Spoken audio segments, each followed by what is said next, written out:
या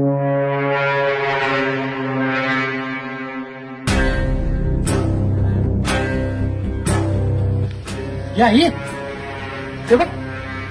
ही कुणाला घेऊन बसली प्रज्ञा आमची तिला कॉलेज म्हणून आली तिथं उठता आली हवे आई आई कोण आहे त्याला सोडाय ना त्याला सोडायचं त्याला काळतोंड्याला सोडायला कॉलेज सोडून काय करायचं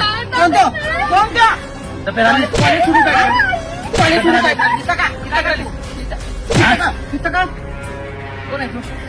अरे